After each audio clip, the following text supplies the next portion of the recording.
In front of me are two Yamaha MT-09. One's 10,100, the other one's 10,660. One's got an automatic, one's a manual.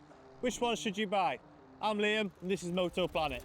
Okay, I like this. So the main difference is, as you'll know, one's got no clutch, the other's got a clutch, one's got a shifter, the other's got no shifter. But what you really want to know is, how do they feel? I'm here at Yamaha M.E.S. To find out, I'm going to ride both, starting with the manual. So,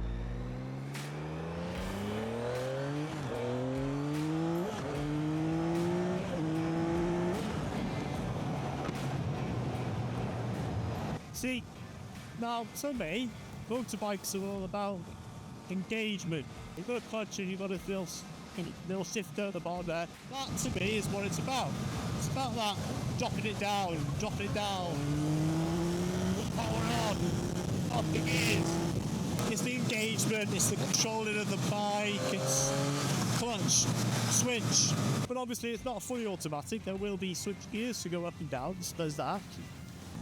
Also, and that's another thing, when you're learning to ride, you learn,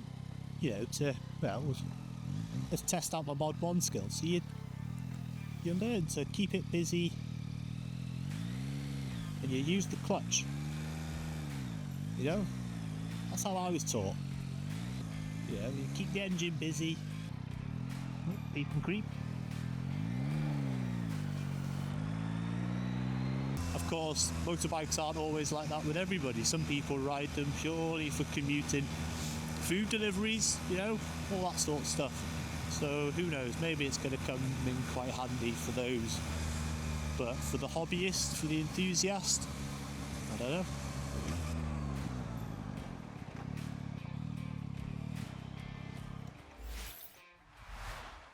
Okay, so new to the MT-09 is the Y-AMT, which is essentially Yamaha's automatic manual transmission. It's available on the Tracer 9 and the MT-07 as well. It's the same gearbox, just with a clutchless system, which keeps the weight down, unlike the DCT Honda variant, which has the clutch, so it still keeps the weight. Shifts in about 0.2 seconds, which is the fastest on a production automatic bike at the moment. Enough about the bike, let's go for a ride. So we've been out on the manual, everything you're used to with a clutch and a shifter. Now we're going to take the automatic out, the Y-AMT. I'm a bit apprehensive about this one. I've never ridden an automatic bike before. Bit unusual, bit alien, no shifter, no lever. But hey, we'll give it a go, see what we think. ooh, okay. Let's see what happens. Oh, there's another gear. Oh, this is... I can really imagine this being quite good round town. Look at that, cancelling the indicators like a boy. Oh no, I'm back at there.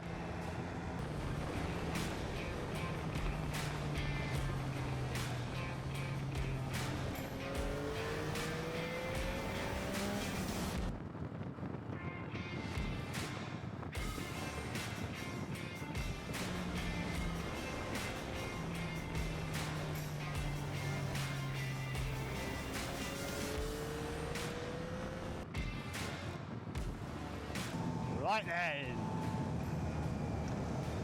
So I wonder how much turn you've got to put on it to actually cancel the automatic.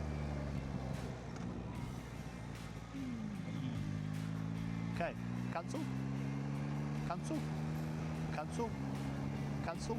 Hey, cancel. Right, manual. It's quite good actually as well because you're not worried about feet positioning. Downshift.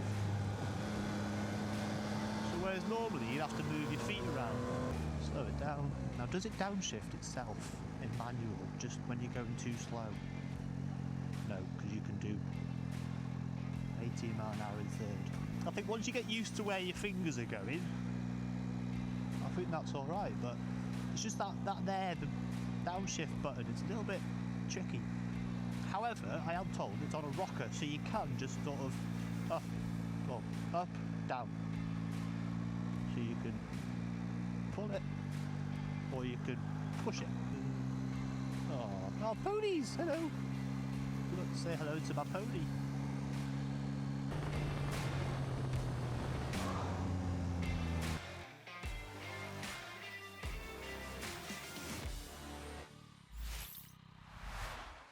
So, that was a lot of fun, to be fair. I wasn't sure how I was going to get along with this automatic box. Like I said, on the manual ride, the clutch, the shifter, it's all part of the engagement of riding the bike. However, obviously it's the same gearbox, so there's no weight difference. It rides like an MT-09, it rides as you'd expect. The best thing the automatic does is in slow moving traffic, cruising along, dual carriageway sort of stuff. Really, really handy for that. Nice. But then obviously when you want to go with the B roads and you want to have a bit more fun, click the switch, into manual, and off you go. It is on a rocker, so you don't have to use the plus or the minus. You can use one or the other and just rock it back and forth. Of course, it's good to know where you're putting your fingers. Cheeky. Anyway, I've lost my train of thought now with that. The switch gear is fairly intuitive. I've only been on it for half an hour, but as time went on, I did start to pick up where the switches were. Overall, I am impressed with it. It rides like you'd expect it to ride, to be honest. I don't really know what much more to say on it. Obviously, bikes were always manual. It was always clutch and gears, that's it. It had no ABS, it had no traction control. But as they've gotten a little bit more modern, there's technologies that have been introduced. Now, every single modern motorbike has ABS. So you can't necessarily lock the back wheel. That's a regulation. What I don't want to see is like what's happened with cars. We've gone from the automatics back in the day, they weren't that great, but they're now so refined that and efficient that they're on every single car. And so for the people that are buying them for a hobby, the enthusiast, they're missing out on that engagement, that control. So I got into motorbikes because I wanted that engagement, it's that enthusiast kind of feel. You want to be controlling the bike. And that is all part of the gear changes, squeezing the clutch, letting out the clutch, shifting your foot, shifting the weight on the pedals, on the pegs, should we say, not cars now. And it does take that aspect out of it. However, it does have its strengths in the sense that if you're just a commuter or even if you've got mobility issues, it's going to give you that benefit of enjoying the bike to the same level you would with a manual. So in that aspect, I think it's really good. For me personally, I still miss the use of a clutch. Now, obviously I've only ridden it half an hour, my mind could change. But initially, from that first ride, I did find myself wishing I could just play about with the clutch a bit, with the gears. Even with the quick shifter, I found myself using the clutch, which maybe that's something that's said for me, but I know a lot of people that love the quick shifters. Absolutely adore them because they're a lot of fun, and they are a lot of fun. But hopefully bikes still keep that enthusiast in mind and not like the cars have.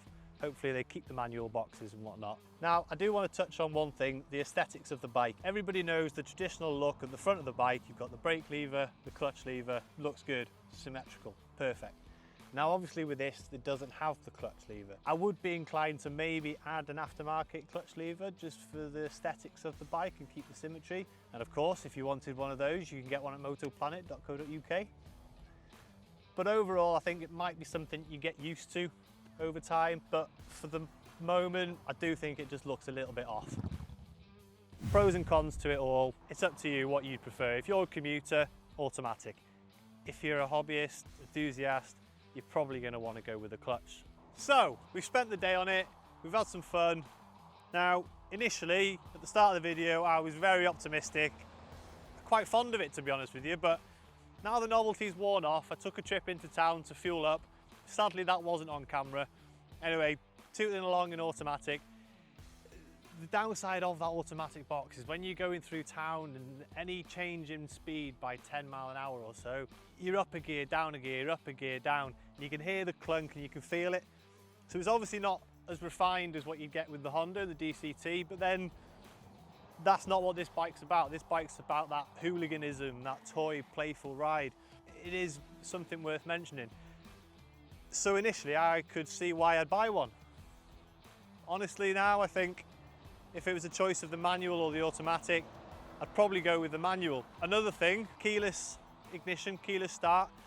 Really handy when you've left your keys in your pocket, you've got your gloves on after putting petrol in, and you're trying to get you, oh wait, take your gloves off, get your key, put it in. None of that with this. It's a really nice touch. To be honest, we're getting wet, camera's getting wet, we should probably just cut there.